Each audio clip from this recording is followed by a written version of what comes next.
নমস্কার, গুরু প্রণাম জানিয়ে আজকে আমি ভিডিও শুরু করছি। যেই টপিকের উপর আজকে আমি কথা বলবো সেটা হলো তুলা রাশিকে নিয়ে বলবো। আজকে আমি 15 মার্চ 2024 মঙ্গল মকর রাশি থেকে কুম্ভ রাশি অর্থাৎ কালপুরুষের একাদশ ঘরে প্রবেশ করছে, 11th হাউসে প্রবেশ করছে এবং সেখানে থাকবে 23 এপ্রিল পর্যন্ত। সেখানে শনি তার নিজের মূল ত্রিকোণ ঘরেই রয়েছে এবং মঙ্গল প্রবেশ করবে এবং শুক্র আগের থেকেই সেখানে অবস্থান করছে। মঙ্গল গিয়ে সেখানে শনি এবং শুক্র এই দুটি প্ল্যানেটকে পাবে।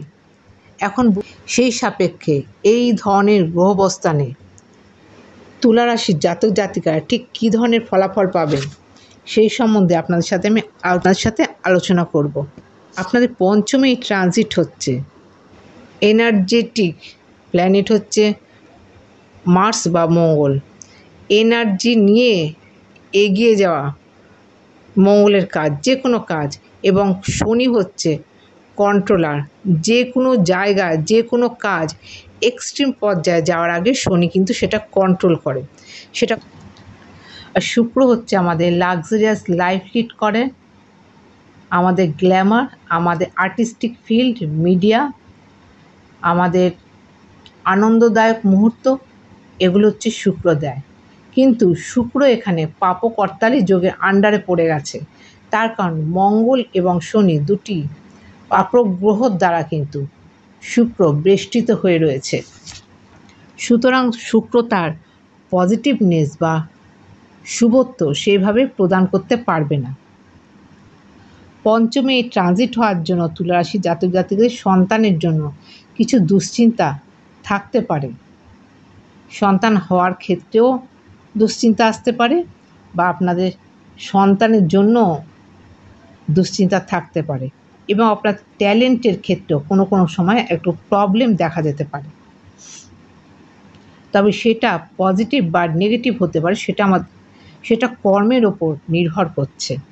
আগেই বললাম, পজিটিভ হলে পজিটিভ কর্ম করলে পজিটিভ রেজাল্ট ভীষণভাবে পাবেন এবং নেগেটিভ কর্ম করলে নেগেটিভ রেজাল্টও পাবে। মঙ্গলের চতুর্থ দৃষ্টি পড়ছে আপনাদের অষ্টমে থাকার জন্য শ্বশুর বাড়িতে কোনো ধরনের সমস্যা আপনাদের এই সময় আসতে পারে এবং আনএক্সপেক্টেড কোনো লস, সেটা আর্থিক হতে পারে, আর্থিক হওয়ার সম্ভাবনা বেশি আপনাদের কিন্তু হতে পারে, হওয়ার সম্ভাবনা থাকছে। তবে যারা রিসার্চ করছেন তাদের জন্য এই ট্রানজিট পজিটিভ থাকছে এবং মঙ্গলের অষ্টম দৃষ্টি আপনাদের দ্বাদশে পড়ছে, দ্বাদশ ঘরে থাকছে।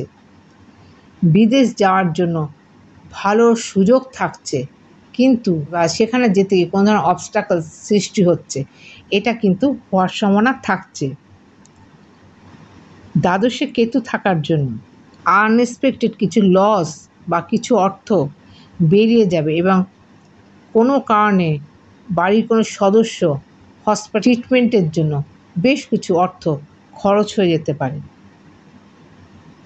তবে একাদশপতি ষষ্ঠে থাকার জন্য জবের জায়গায় একটা ভালো প্রমিনেন্ট জায়গা কিন্তু দেখতে পাওয়া যাচ্ছে। ভালো ধরনের কোনো জব অফার এই সময় আপনারা পেতে পারেন বা নানা দিক দিয়ে জবের একটা সুযোগ কিন্তু এই ট্রানজিটে আপনারা পেতে পারেন।